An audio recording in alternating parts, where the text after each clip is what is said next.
SLBC సొరంగంలో ప్రమాద తీవ్రత భయంకరంగా ఉందని రాష్ట్ర పర్యాటక శాఖ మంత్రి జూపల్లి కృష్ణారావు అన్నారు. సొరంగం లోపలి పరిస్థితులను పరిశీలించేందుకు విపత్తు బృందాల సభ్యులు నల్గొండ సీఈ అజయ్ కుమార్తో కలిసి లోకో రైలులో లోనికి వెళ్లారు. 6 గంటలకు పైగా సొరంగంలోనే ఉన్న ఆయన రాత్రి సుమారు 7 గంటలకు తిరిగి బయటకు వచ్చారు. చెమటలో బురదతో వెలుపలికి వచ్చిన ఆయన లోపల చాలా క్లిష్ట పరిస్థితులు నెలకొన్నాయి, ఆశాజనకంగా లేదు అంటూ ఆందోళన వ్యక్తం చేశారు. లోపల నీటి ప్రవాహం ఉంది, యంత్రాలు కూడా కొట్టుకుపోయాయి, డివాటరింగ్ జరుగుతోంది, మట్టి కూడా ఎక్కువగా ఉంది, కాలు పెడితే లోపలికి కూరుకుపోతుంది, అతి కష్టం మీద నడుచుకుంటూ వెళ్ళాం. లోపల చిక్కుకున్న వారి పరిస్థితి తెలియడానికి మరింత సమయం పట్టవచ్చు, ఓ అంచనా కూడా రావచ్చు. వారిని రక్షించడానికి అన్ని రకాల ప్రయత్నాలు చేస్తున్నాం అని జూపల్లి వివరించారు. ఆ కొలాప్స్ అయిన దగ్గర నుంచి 200 మీటర్ల వరకు 100 టన్నులు ఉన్నటువంటి ఆ టీబీటీ మిషన్ పార్ట్ కూడా కొట్టుకొచ్చింది. 200 మీటర్ల వరకు ఎక్కడ కొలాప్స్ అయిందో అక్కడ కొలాప్స్ అయిన పాయింట్ టీపీఎం దగ్గర వాళ్ళు ముంగట వాళ్ళు అక్కడ ఎక్కడైతే చివరి 100 మీటర్ల వరకు నేను స్వయంగా వెళ్ళి రావడం జరిగింది. అయితే ఇంకా ఈ యొక్క రెస్క్యూ టీమ్స్ అనేది చివరి ప్రయత్నం కూడా చేస్తా ఉన్నారు, చివరి పోయే ప్రయత్నం కూడా చేస్తా ఉన్నారు. ఇంకా కొంత మెటీరియల్ అవసరం తీసుకెళ్తా ఉన్నారు. అయితే జరిగిన సంఘటన బట్టి చూస్తే తీవ్రత ఎంత ఉందంటే 100 టన్నులు ఉన్నటువంటి టీబీటీ మిషన్ పార్ట్ సుమారుగా 150 మీటర్ల దాకా కొట్టుకొచ్చింది. అంటే బరువైనటువంటి వస్తువులు కూడా కొట్టుకొచ్చినాయి.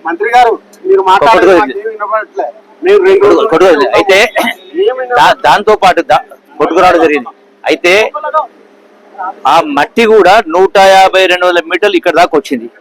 స్టార్టింగ్ పాయింట్ లో ఇంకా ఎక్కువ హైప్ ఉంది. అంటే మొత్తం 9 మీటర్ల డయామీటర్ ఆ టన్నల్. ఇక్కడ చివరి ప్రాంతంలో ఆల్మోస్ట్ 20-22 మీటర్ల వరకు మొత్తం మట్టి రిప ఉంది.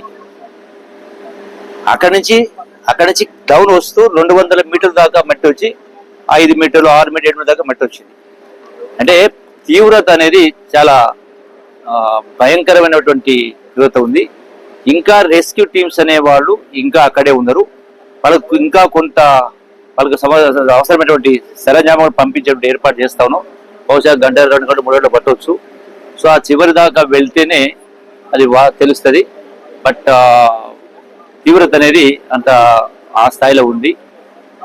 టన్నులు అంటే 1000 టన్నులు అంటే మట్టి దిబ్బలు ఎత్తున్నాయో ఆ నీటి ప్రవాహం కానీ ఒకేసారి అంటే అంత వెలాసిటీతో లేకపోతే 100 టన్నులటువంటి మెషినరీ అనేది ఇక్కడ దాకా దూరం కొట్టుకు రాదు.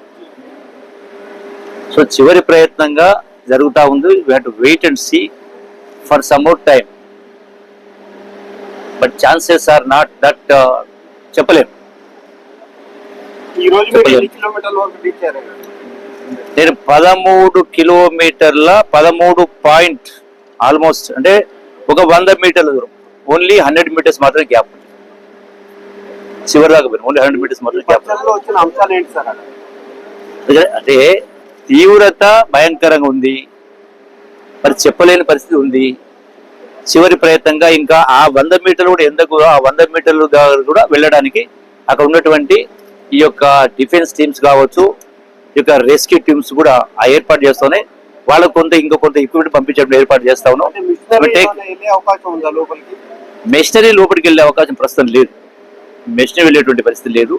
డీవాటరింగ్ జరుగుతూ ఉంది. ఆ మడ్డు తీయాలంటే కూడా కాళ్ళు పెడితే లోపలికి వెళ్తా ఉంది. అందుకనే రాజమండ్రి ఎమ్మెల్యే గారి పంపించినటువంటి అవి ఏవైతే